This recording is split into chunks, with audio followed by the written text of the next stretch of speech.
명절 첫날인 오늘 귀성길 차량이 몰리면서 주요 고속도로 곳곳이 정체를 빚었습니다. 해외로 떠나는 사람들로 공항도 붐볐는데 연휴 기간 하루 평균 12만 명이 인천공항을 이용할 것으로 보입니다.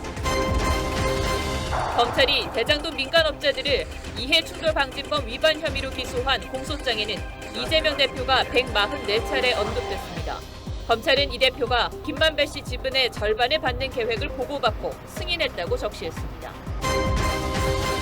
민주노총 간부가 캄보디아의 한 호텔에서 북한 공작원과 접선해 장시간 교육을 받고 북한 조선노동당에 입당한 정황이 포착됐습니다. 북한이 러시아 무기 제공서를 부인하자 미 백악관은 북한이 러시아에 무기를 전달하는 사진을 공개했습니다. 유엔 추가 제재도 예고했습니다.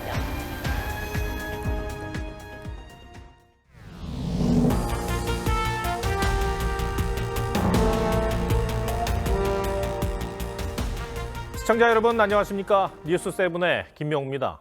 4일 동안의 설 연휴가 시작됐습니다. 오랜만에 가족들과 오붓한 시간을 갖기 위해 또 모처럼 국내와 해외에서 휴식을 취하기 위해 많은 국민들이 이동하고 있습니다. 설 연휴 첫날 전국에서 500만 대 넘는 차량이 고속도로를 이용했다고 합니다. 아침부터 정체가 극심했는데 지금은 어떤지 서울 요금소에 나가 있는 취재기자 연결하겠습니다. 임서인 기자, 지금도 많이 막힙니까? 네, 아침 일찍부터 붐비던 고속도로는 오후 6시가 지나면서 정체가 대부분 풀렸습니다. 이곳 서울요금소를 통과하는 차량의 수도 낮에 비해선 확연히 줄어든 모습인데요.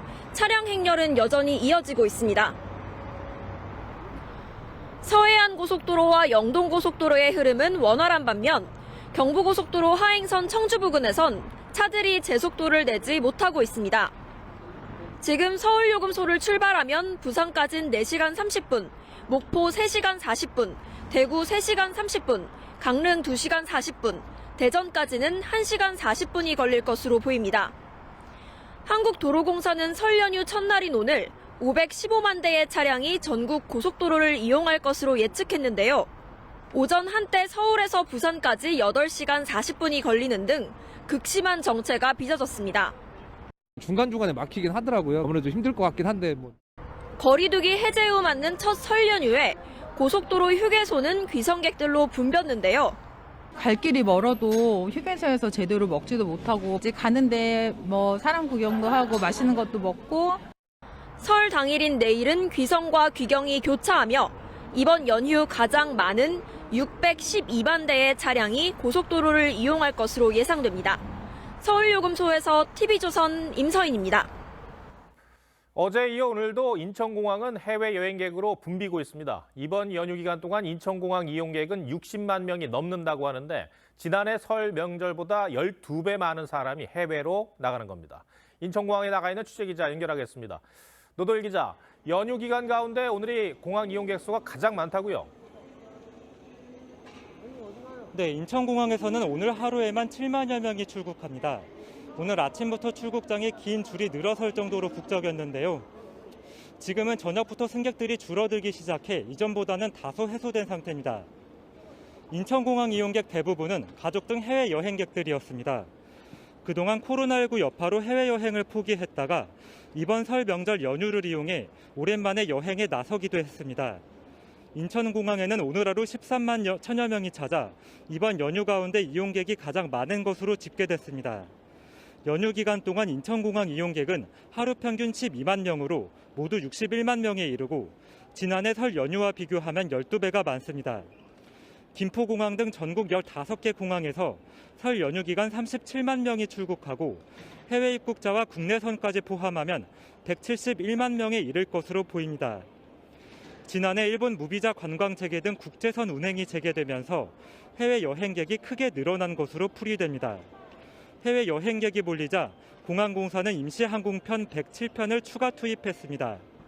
인천공항공사도 주차 공간 4,200면을 추가 확보하고 노선버스 확대와 심야버스 운행 재개 등의 대책을 마련하고 나섰습니다. 인천공항에서 TV조선 노도일입니다. 대장동 의혹 사건과 관련해 검찰이 최근 김만배 씨와 유동규 씨 등 5명을 이해충돌방지법 위반 혐의로 추가 기소했는데 그 공소장이 공개됐습니다. 검찰은 공소장에서 이재명 대표가 김만배 씨의 지분 절반을 제공하겠다는 김 씨의 계획을 유동규 씨를 통해 보고받고 승인했다고 결론 내렸습니다. 그러니까 검찰은 천화동인 1호의 428억 원이 이재명 대표 측 지분이라고 판단한 겁니다. 민주당은 터무니없는 중상모략이라고 강하게 반발했습니다. 공소장 주요 내용을 두 기자가 정리해드리겠습니다. 먼저 황민지 기자입니다. 검찰은 어제 국회에 제출한 57쪽짜리 공소장에서 2015년 대장동 팀이 대장동 사업 지분을 김만배 49%, 남욱 25%, 정영학 16%로 정리했다고 밝혔습니다. 그러면서 김만배 씨가 내 지분의 절반 이상은 이재명 시장 측 지분이라는 취지의 말을 했고 함께 있던 유동규 전 성남도시개발공사 본부장도 김 씨의 말을 지지했다고 적었습니다. 이후에도 김 씨가 재차 유 전 본부장에게 이 시장 측에 지분 절반가량을 주겠다는 뜻을 표시했고 유 전 본부장은 이재명 당시 성남시장의 최측근인 정진상 실장을 통해 이 시장에게 보고해 승인받았다고 못 박았습니다. 천화동인 1호의 배당 이익 가운데 비용과 세금을 제외한 428억 원이 이재명 대표 측 지분이라는 게 검찰의 결론입니다. 민주당은 검찰의 억지 주장이라며 강하게 반발하고 있습니다. 설 민심의 밥상에 괴소문으로 불려 이재명 대표를 유린하려는 검찰의 정략적 의도가 노골적입니다. 법무부는 법에 규정된 대로 공소장을 기소 후 일주일이 지나 국회에 제출한 것뿐이라고 맞받아쳤습니다. TV조선 황민지입니다. 공소장에는 이재명 대표 이름이 144번 적시돼 있습니다. 대장동 민간업자들보다 더 많이 언급됐습니다. 검찰은 이 대표가 자신의 핵심 공약을 이행하려고 민간업자들에게 천문학적 수익이 돌아가는 사업 구조를 지시하고 승인했다고 보고 있습니다. 이어서 김보건 기자입니다. 검찰 공소장에는 이재명이란 단어가 모두 144번 등장합니다. 135번 등장하는 유동규는 물론이고 김만배, 남욱보다 더 많이 적시됐습니다. 이 대표가 지시했다는 표현은 14번, 이 대표에게 승인받았다는 대목은 18번, 이 대표에게 보고했다는 건 32번 등장합니다. 사실상 이재명 공소장이라는 평가가 나오는 이유입니다. 검찰은 이 대표가 핵심 공약이었던 성남 1공단 공원화 이행을 위해 사업 주요 국면마다 민간업자들의 요구를 수용했다는 내용을 곳곳에 담았습니다. 2013년 4월 이 대표가 유동규 전 본부장에게 자신의 핵심 공약이었던 1공단 공원만 만들면 되니 대장동 사업은 알아서 하라고 했고 유 전 본부장이 남욱 변호사에게 1공단 사업비만 조달하면 요구사항을 전적으로 들어주겠다는 취지의 약속을 했다는 겁니다.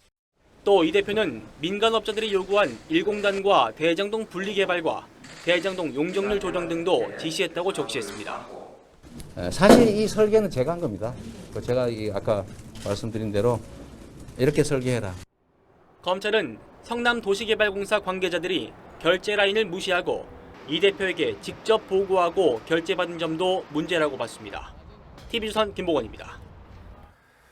윤석열 대통령이 6박 8일 순방 일정을 마치고 오늘 아침 귀국했습니다. 대한민국 1호 영업사원을 자처하며 300억 달러 투자를 유치하는 경제 성과를 냈다는 평입니다.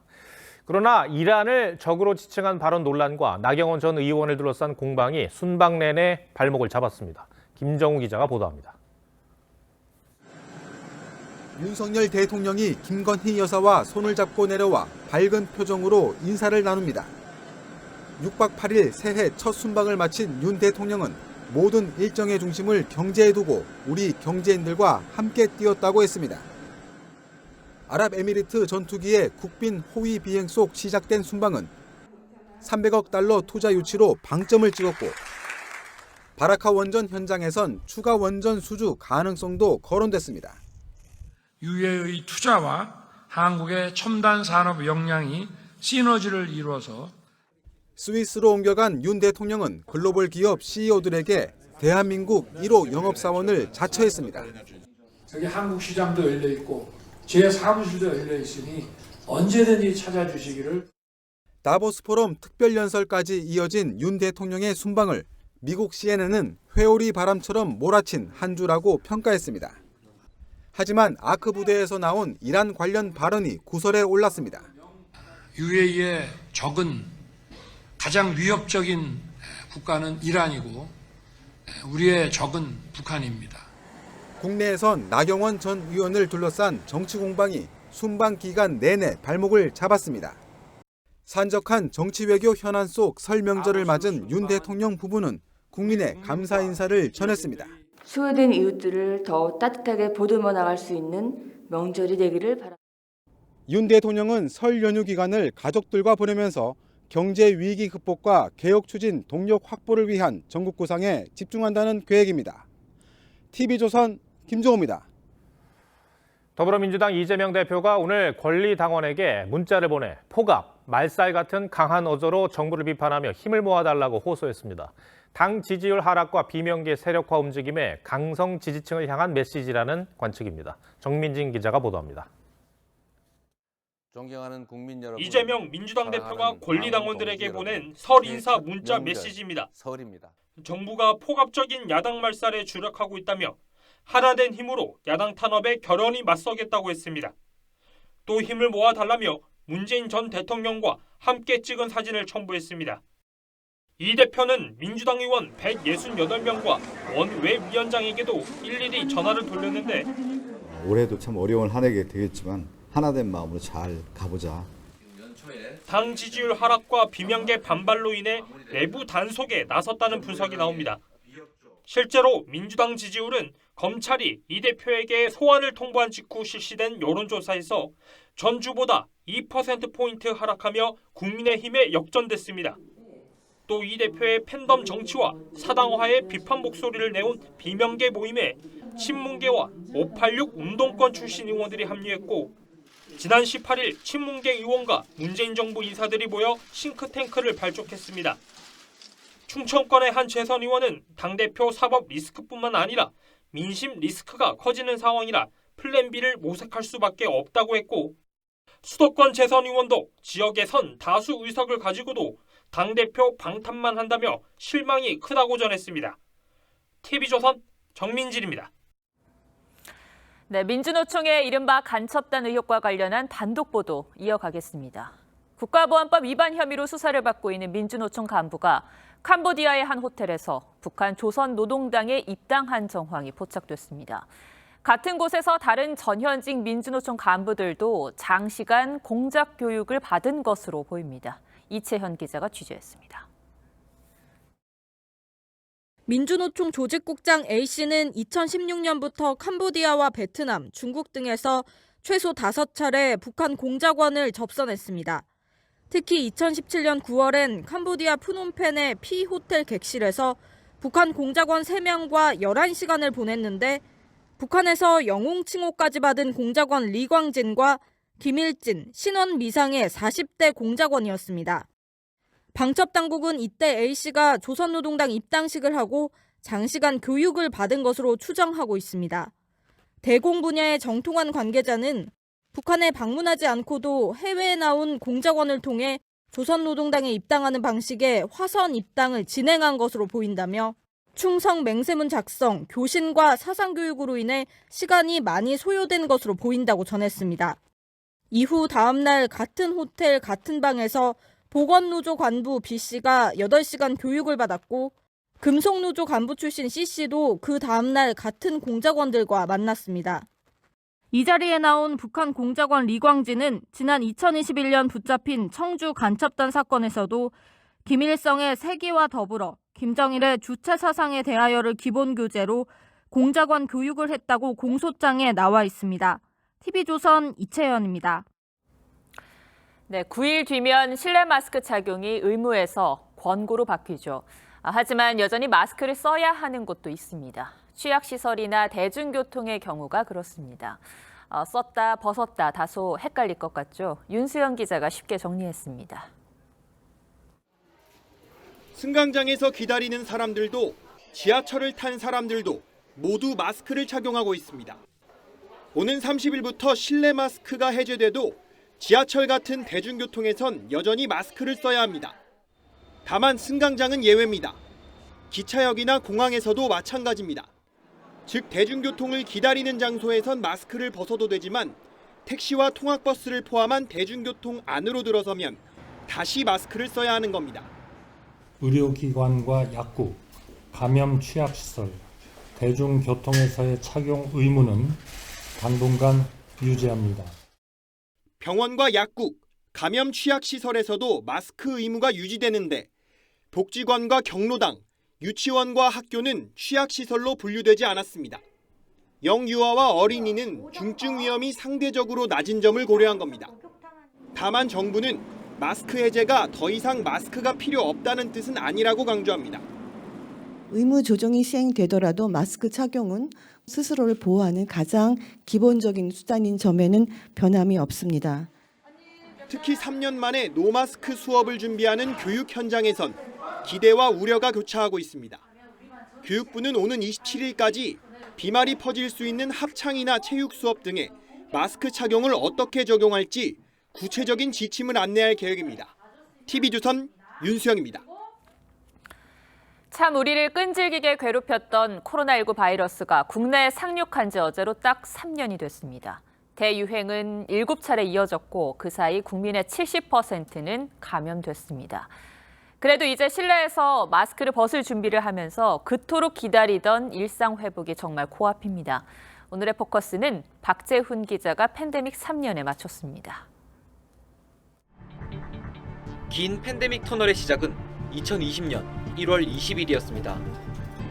중국 우한에서 인천공항을 경유하려던 30대 중국인이 확진을 받아 국내에서도 코로나19와의 전쟁이 시작됐습니다. 신종 코로나 바이러스 감염증 검사를 시행하여 오늘 아침 8시에 확진 환자로 확정을 하였습니다. 나흘 뒤 국내 두 번째 확진자가 발생했고 70일 만에 누적 확진자가 10,000명을 넘는 사이 WHO는 팬데믹 선언을 하기에 이릅니다. We have therefore made the assessment that COVID-19 can be characterized as a pandemic. 한 번도 가보지 않은 길이었습니다. 가고 싶은 곳에 가지 못했고 만나고 싶은 사람으로부터 거리를 두며 견뎠습니다. 2명까지만 모일 수 있던 때도 있었습니다. 4인 할 때만 해도 조금 괜찮았는데 2인으로 하니까 완전 토토화됐어요. 코로나19는 전파력과 중증도가 높았고 새 변이가 계속 이어졌습니다. 3년간 총 7차례 유행 파고를 지나는 동안 누적 확진자 3천만 명, 3만 명 넘게 목숨을 잃었습니다. 전 국민의 70%가 바이러스에 노출된 지금, 이제는 국내외에서 오미크론을 대체할 변이는 아직 보고되지 않고 있습니다. 걸릴 사람은 거의 다 걸린 것이니까 대도시에서의 정점은 지나지 않느냐. 거리두기 없이 맞는 첫 번째 설 명절. 다 같이 가족들이랑 음식도 나눠 먹을 수 있게 되고 또 뭐 어디 놀러 갈 수도 있게 되고 곧 실내에서도 마스크를 벗을 수 있게 되면서 사람들은 일상 회복에 시동을 걸고 있습니다. 코로나 자체가 엄청 큰 질병으로 퍼질 것 같진 않아서 더 마치 독감처럼 그냥 다들 조심하면서 살아가는 분위기가 되지 않을까. 치료제가 도입되고 2가 백신으로 세대 교체가 되는 동안 엔데믹은 더욱 바짝 다가왔다는 평가입니다. 올해는 팬데믹 종식을 선언할 수 있을지. 뉴스7 포커스입니다. 아직 코로나 확산 우려에서 벗어나지 못한 중국도 최대 명절인 춘제를 맞았습니다. 인구 대이동이 시작됐고 다음 달부터는 해외 단체 여행도 허용하기로 했는데 3개 국가는 제외했습니다. 거기에는 한국이 포함됐습니다. 코로나 검역 조치에 대한 불편한 감정을 드러낸 것으로 보입니다. 박상준 기자가 보도합니다. 열차를 기다리는 시민들로 기차역이 혼잡합니다. 귀성객들의 양손엔 짐이 한가득 들려 있습니다. 第一次回家3年了嘛前2年都没回去这一开放了这一下这心里就放松了 춘제를 하루 앞둔 오늘 14억 인구의 대이동이 절정에 달했습니다. 지난 12월 방역 전환 이후 3년 만에 고향을 찾을 수 있게 되면서 여행객이 쏟아져 나온 겁니다. 앞서 중국 정부는 40일에 달하는 춘제 특별 수송 기간 21억 명이 이동할 것으로 예측했습니다. 지난 18일 여행객만 4,750만 명에 달해 1년 전보다 1,700만 명이 늘었습니다. 항공기도 하루 11,000여 편으로 증편됐습니다. 일각에선 의료 체계가 취약한 시골에서 코로나 확산을 우려하는 목소리가 나오지만 아랑곳하지 않는 분위기입니다. 해외여행도 폭증하고 있습니다. 코로나 규제 조치가 없는 동남아를 중심으로 관광객이 부쩍 늘었습니다. 但是马上春节开始，假期开始了，应该会有很多中国人来这里玩。 중국 정부는 다음 달 6일부터 단체 여행도 허용하기로 했는데 검역 강화를 하고 있는 한국과 미국, 일본은 단체 여행 대상국에서 제외했습니다. TV조선 박상준입니다. 설 연휴 첫날인 오늘 전국의 겨울 축제장과 유명 관광지는 북적였습니다. 얼음 구멍에서 싱싱한 빙어를 잡고 또 가족들과 전통 풍속을 즐기는 모습이 마음을 풍족하게 했습니다. 이승훈 기자가 담아왔습니다. 드넓은 얼음판이 인파로 가득합니다. 얼음구멍에 낚싯줄을 넣고 고패질을 하니 은빛 빙어가 펄떡이며 올라옵니다. 오, 크다. 두 마리? 아니, 한 마리. 오, 와, 잡았다. 3년 만에 다시 열린 인제 빙어 축제 현장입니다. 빙어는 다른 물고기보단 작지만 한 번에 여러 마리를 낚아 올리는 손맛이 일품입니다. 낚시 기술이 없는 어린아이도 손쉽게 빙어를 잡을 수 있습니다. 확실히 쉬운 것 같고 잘 잡히고 올라오면서 확인하는 맛이 있는 것 같아요. 폭포가 꽁꽁 얼어붙어 높이 62m짜리 거대한 빙벽이 됐습니다. 설 연휴 나들이객들에게 색다른 겨울 정취를 선사합니다. 정성 얼음골 예쁘다 해서 여행 나왔는데 오늘 날씨 춥지만 되게 예쁘고 좋은 것 같아요. 한복을 곱게 차려입고 전통 악기를 체험하거나 투어 놀이를 하고 연도 날리며 가족과 함께 민속놀이를 즐깁니다. 좀 춥지만은 코로나도 끝났고 해서 이렇게 와서 조카들하고 아들 딸하고 같이 오니까 뿌듯하고 재밌고. 영하로 뚝 떨어진 한파 속에서도 시민들은 오늘 하루 겨울축제장과 관광지를 찾아 명절 연휴를 만끽했습니다. TV조선 이승훈입니다. 보신 것처럼 긴 연휴를 맞아 나들이 가는 분들도 많고 귀성 기경하는 분들도 있죠. 거리두기가 해제되면서 교통량이 지난 설에 비해 20% 넘게 늘어날 것으로 예상되는데요. 막힌다고 얌체 운전했다가는 딱 적발될 수 있습니다. 경찰이 어제부터 암행 단속에 나섰습니다. 저희 취재진이 단속 현장에 따라가 봤습니다. 차순우 기자입니다. 어제부터 시작된 설 연휴 교통법규 위반 집중 단속. 경찰 로고를 부착하지 않은 암행 순찰차가 고속도로로 진입합니다. 단속 시작 1분 만에 속도를 올리며 경광등을 켭니다. 산타페인데 뺄게요. 9인승 차량의 6인 탑승부터 사용 가능한 버스 전용 차로에 5인승 SUV 차량이 달리다 경찰 단속에 적발된 겁니다. 또 다른 SUV 차량이 추월을 위해 버스 전용 차로로 끼어듭니다. 갓길로 나가세요. 갓길로 나가세요. 운전자는 억울함을 호소하지만 오늘 빨 건데 아니잖아요. 버스 전용 차로제는 어제부터 시작해 연휴 다음 날인 수요일까지 확대 운용됩니다. 운전 중 휴대전화를 사용하다 적발되기도 했습니다. 운전 중에 휴대전화 하시는 것은 음주운전만큼 위험해요. 단속 시작 30분 만에 버스 전용 차로 침범과 운전 중 휴대폰 사용 위반 사례를 3건이나 적발했습니다. 일찍 가시려고 과속을 하시든지 버스 전용 차선을 타는 분들이 계신데 6만 원의 벌점 30점이 처분을 받고 있습니다. 경찰은 이번 설 연휴 기간 동안 암행 순찰차 42대를 투입해 집중 단속에 나섭니다. TV조선 차순우입니다. 네, 또 운전하는 분들은 내일부터 유념해야 할 교통법규가 있습니다.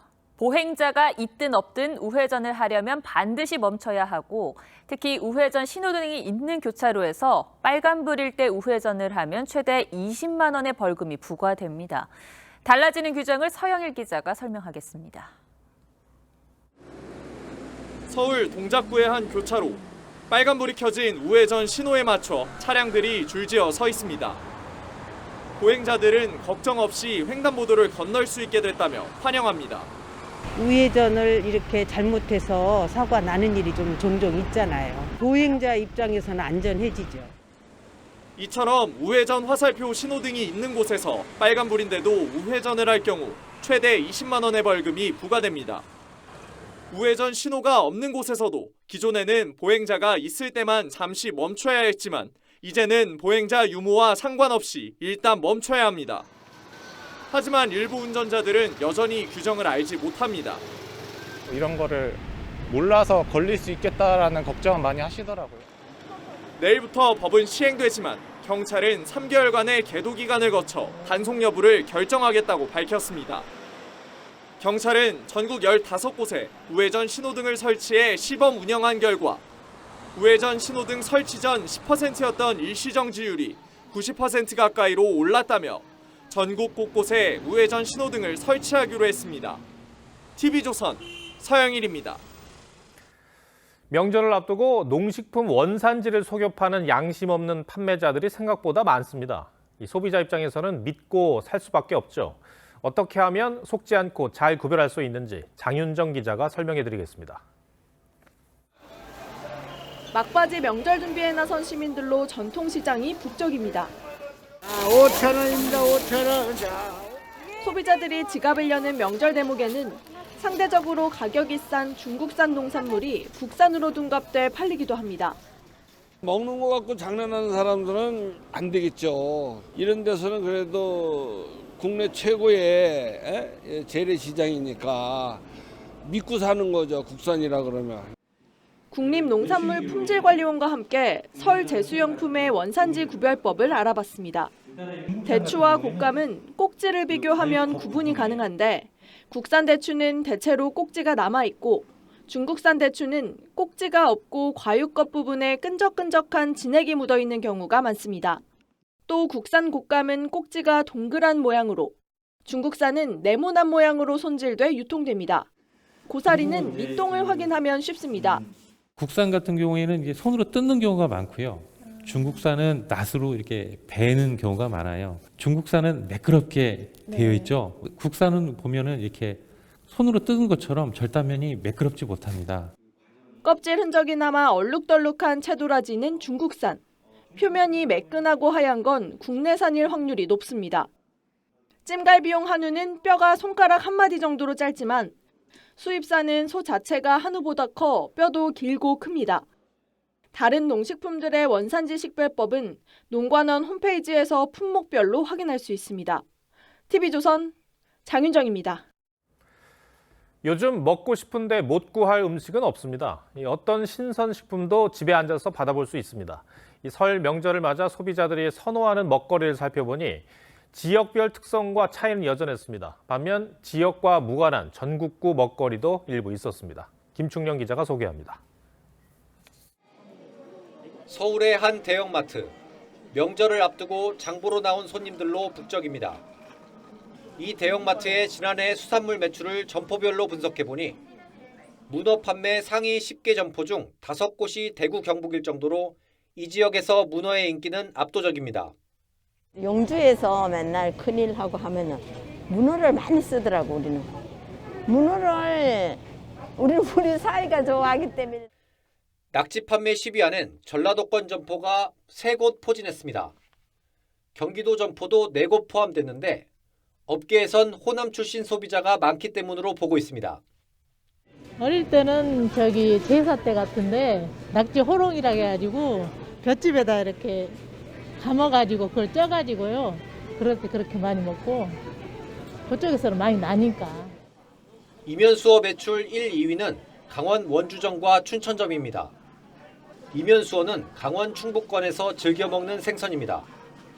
조개는 1, 2, 5위가 모두 충남권입니다. 서해안 갯벌에서 조개가 많이 채취되다 보니 요리도 그만큼 발달해서입니다. 가자미는 경상도에서 잘 팔렸습니다. 영남권에선 미역국에도 가자미를 넣을 만큼 선호도가 높습니다. 수입 어종인 연어는 서울 지역 매장에서 인기였습니다. 한편 동해 오징어, 서해 꽃게 쭈꾸미라는 등식은 옛말이 됐습니다. 어느 곳에서나 즐길 수 있는 대중적인 상품이 되어 지역에 상관없이 인기를 누리는 전국구 반열에 올랐습니다. TV조선 김충영입니다. 말도 많고 탈도 많은 둔촌주공이 이제는 계약률이 논란입니다. 시공단 측은 정확한 계약률 대신 70%에 육박한다고 했는데 이를 두고 믿을 수 없다며 논란이 이어지는 겁니다. 왜 이런 일이 벌어지는지 정수양 기자가 보도합니다. 지난 17일 청약 당첨자들의 계약을 마친 둔촌주공. 계약률은 초미의 관심사였습니다. 계약률이 또 되게 많이 진짜 많이 있어요. 정부에서 사서 뭐 일반한테 임대를 한다고 그러고 막 너무 지금 불안하니까요. 하지만 시공단 측은 70%에 육박한다고만 할 뿐 정확한 계약률은 고지할 의무가 없다며 공개하지 않고 있습니다. 예비당첨자까지 계약을 하고 이제 무순위를 재공고해야 되잖아요. 공고하면서 이제 전월세 수가 50%로 나가게 될 예정이고 오는 28일부터 서류 제출이 진행되는 예비당첨자들은 정확한 계약률이 나오지 않자 혼란스럽다는 반응입니다. 온라인상에서는 둔촌주공의 계약률을 분석하는 글까지 올라올 정도입니다. 청약률과 달리 민간 아파트의 계약률은 영업비밀로 취급돼 공개할 의무가 없다 보니 혼란이 발생하는 겁니다. 문제는 부동산 침체가 이어지고 미분양이 늘어나는 상황에서 소비자 피해가 발생할 수 있다는 겁니다. 그러니까 지금 분양을 받아야 할지 아니면 나중에 분양을 받아야 될지를 결정하는 부분에 상당히 중요한 부분이기 때문에 필요한 부분이 있고요. 또 계약률이 공개되면 공급자 입장에서도 공급 가행을 통한 미분양을 줄일 수 있다는 분석도 나옵니다. TV조선 정수양입니다. 네, 설 연휴 왁자지껄하게 많은 사람들과 시간을 보내는 분들이 많지만 그렇지 못한 사람들도 있습니다. 사회와 단절된 생활을 하는 경우인데요. 특히 외출조차 하지 않는 청년들이 서울에만 13만 명에 이른다는 조사 결과가 나왔습니다. 그래서 정은아 기자와 함께 고립 은둔 청년들의 실태와 해결 방법을 따져보겠습니다. 자, 정 기자, 사실 가장 활발하게 활동한 나이인 이 청년들에게 고립이나 은둔이라는 단어가 참 생소한 조합인데 정확히 정의가 뭡니까? 네, 취업 실패나 정서적 문제 등으로 사회 진출에 어려움을 겪는 청년들을 고립 청년이라고 합니다. 이로 인해 6개월 이상 집 밖으로 나오지 않는 걸 은둔 청년이라고 정의하는데요. 고립 청년의 개념 내에 은둔 청년이 포함돼 있다고 보시면 될 것 같습니다. 서울시가 19세 이상 39세 이하 5,500여 명을 대상으로 조사를 해봤더니 고립 은둔 청년의 비율이 4.5%인 것으로 파악됐습니다. 서울시 인구에 대비해보면 그 수가 13만 명으로 추산되고요. 전국적으로는 61만 명에 이를 것으로 보입니다. 네, 참 안타까운 현실입니다. 그런데 이 젊은 청년들이 고립된 채 은둔 생활을 하는 이유도 혹시 조사가 됐습니까? 네, 그렇습니다. 복수응답이 가능하도록 조사를 한 결과 실직 또는 취업에 어려움을 느꼈다는 대답이 45.5%로 가장 많았습니다. 이어 심리적, 정신적 어려움, 인간관계를 맺는 데서 오는 스트레스 때문이었는데 고립 은둔 청년 10명 중 8명은 우울 증상을 호소했습니다. 네. 이 가운데 절반 이상은 중증 이상의 우울 증세를 겪고 있는 것으로 나타났습니다. 네, 워낙에 경제 상황이 좋지 않다 보니까 이런 우울 증세를 겪는 경우가 많은데 여기서 빨리 벗어나는 게 중요하잖아요. 그런데 이런 고립 생활을 하는 기간도 혹시 깁니까? 네, 고립 은둔 기간은 1에서 3년이 28%로 가장 많았고 3에서 5년 사이가 17% 정도 됐는데 10명 중 1명은 10년 이상 이런 생활을 했다고 답했습니다. 아이고, 이렇게 길게 은둔 생활을 하게 된다면 일반 생활 자체도 굉장히 어려울 것 같습니다. 네, 사례자들을 살펴봤더니 한 30대 여성은 외출은 거의 하지 않고 집에 있으면 휴대전화를 하거나 아니면 잠을 잔다고 답했고 또 다른 30대 여성은 취업을 해도 1년 이상 다녀본 적이 없다고 했습니다. 이 같은 청년을 둔 한 부모는 오전 11시에 일어나서 잠깐 밥을 먹고 들어가서는 유튜브를 하느라 거실로도 안 나온다면서 간식도 자기 방에서 먹는다고 하소연했습니다. 네. 10명 중 4명은 20에서 24살 사이에 은둔 생활을 시작했고 19살부터 이 같은 생활을 시작했다고 답한 경우도 10%를 넘었습니다. 자, 해결책이 있을까요? 고립 은둔 청년들의 절반가량은 이런 생활에서 벗어나고 싶다고 했는데요. 20대는 정서적 지원을, 30대 청년들은 경제적 지원을 필요로 하는 것으로 나타났습니다. 좌절을 계속해서 경험하다 보니까 나는 이제 더 이상 안 되는구나. 그러면서 계속 의기소침해지고 더 깊은 곳으로 들어가는 거죠. 사회적으로 나서야만 이게 극복이 가능하다. 서울시는 이들에게 실질적으로 필요한 프로그램이 뭔지를 살핀 뒤 3월 중으로 관련 정책을 시행하겠다고 밝혔는데요. 병원들과 협업해 치료 프로그램을 마련하는 등 총체적 컨트롤 타워가 필요해 보입니다. 네, 사실 일본에서도 이 히키코모리 문제를 먼저 겪었었잖아요. 개인의 문제가 아니라 사회적인 문제로 보고 함께 머리를 맞대야 할 것 같습니다. 정 기자 잘 들었습니다.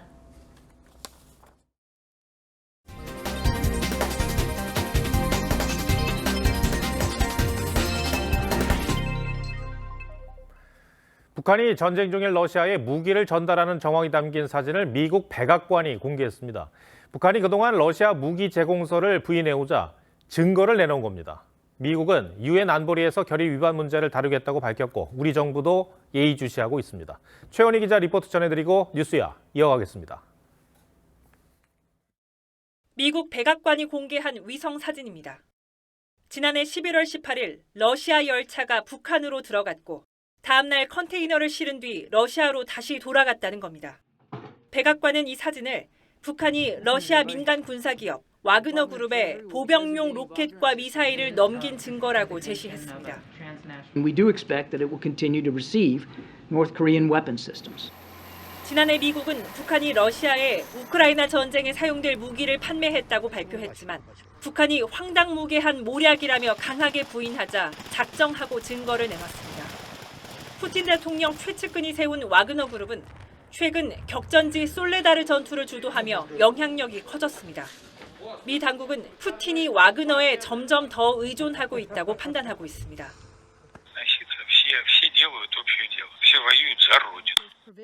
미국은 북한의 무기 지원은 유엔 안보리 결의를 정면으로 위반한 것이라며 와그너 그룹을 국제 범죄 조직으로 지정하고 추가 제재도 예고했습니다. 우리 외교부도 미국과 긴밀히 소통하고 있다며 대북 제재 결의 위반에 초점을 두고 대응할 것이라고 밝혔습니다. TV조선 최원입니다.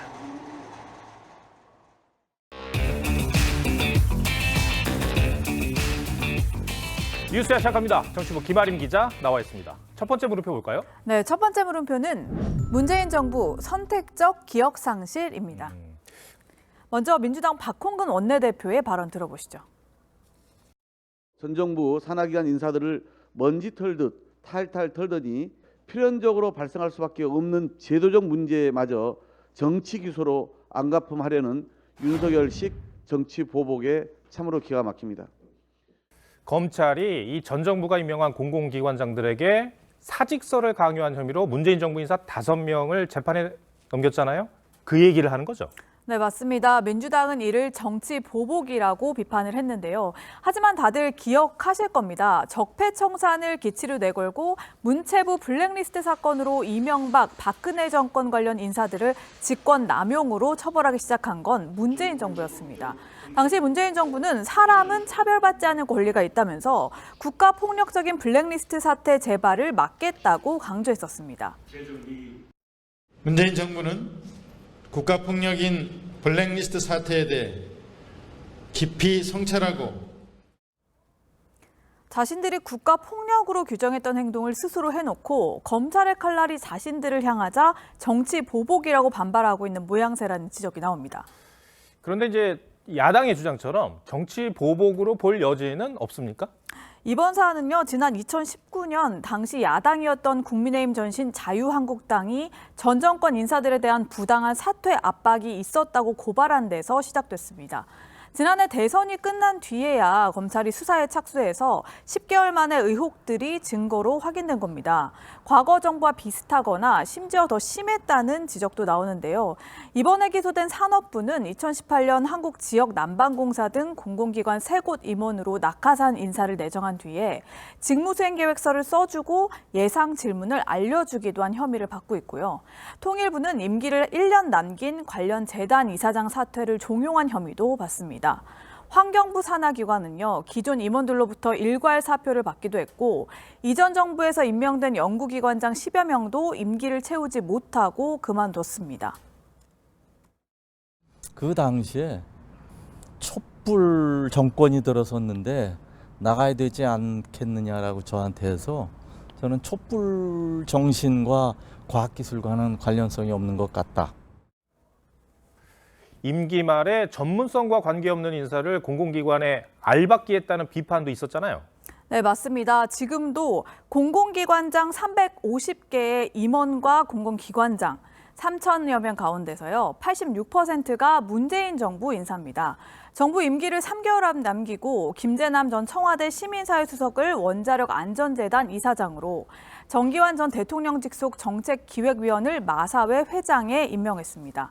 그런데 지난 2017년 황교안 대행 시절에요. 문재인 당시 대선 후보는 알박기 인사를 지적하면서 사실상 임기 말 공공기관장 인사 중단을 요구했는데 관행의 고리를 끊겠다던 약속과 역행하는 모습을 보였다는 지적이 나옵니다. 네.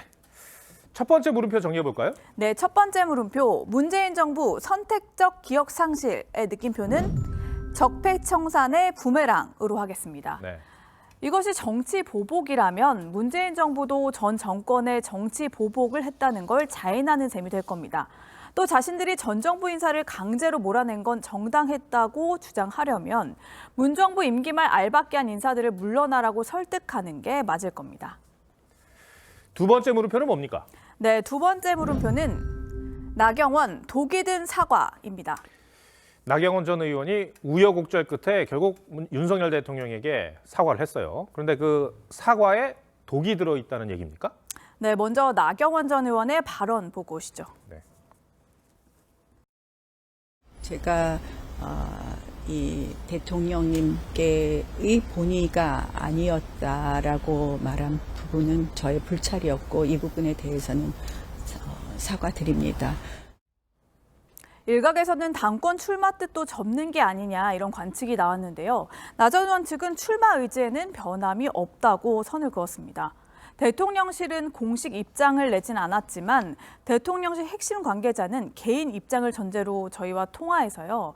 나 전 의원의 사과에 대해 전당대회에 출마할 생각을 갖고 사과한다는데 순수하고 진정한 사과로 보이기 어렵지 않겠느냐. 여전히 뭔가 거래를 하려는 듯한 독이 든 사과로 보인다고 했습니다. 정말 사과하려 했다면 논란을 일으켜서 죄송하다, 백의종군하겠다 이렇게 했어야 한다는 겁니다. 여권 관계자 역시 저희와 통화해서요. 대통령실의 경고 직후 사과했어야 맞지 않냐. 비판이 쏟아지자 여론 돌리기용으로 낸 사과라 진정성이 느껴지지 않는다고 했습니다. 당심이 떠나는 것을 막으려고 그렇게 하는 거지. 그러니까 자꾸 뭐 사과하고. 김아린 기자가 여당 출입하는데 어떻습니까? 나 전 의원은 출마를 한다고 보면 될까요? 나 전 의원은 어제 퇴근길에서 기자들과 만나서 윤 정부의 성공과 당을 기준으로 고민을 좀 더 해보겠다고 했는데요. 나 전 의원 측은 설 연휴 이후 보수 상징적인 장소에서 출정식을 한다고 전했습니다. 최근에 윤 대통령을 따라서 뭐 이렇게 이동한 동선을 봤을 때 대구 서문시장 등에서 출정식을 할 가능성도 거론되고 있습니다.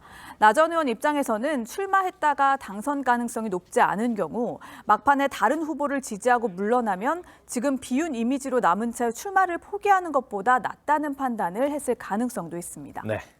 두 번째 물음표도 정해볼까요? 네, 두 번째 물음표. 나경원, 독이 든 사과의 느낌표는 당원이 사과로 봐야로 하겠습니다. 네. 나 전 의원이 고심 끝에 윤 대통령에게 사과를 했는데요. 결국 당대표 선택권은 당원에게 있는 만큼 당원이 사과로 봐야 할 것으로 보입니다. 알겠습니다. 김아린 기자, 잘 들었습니다.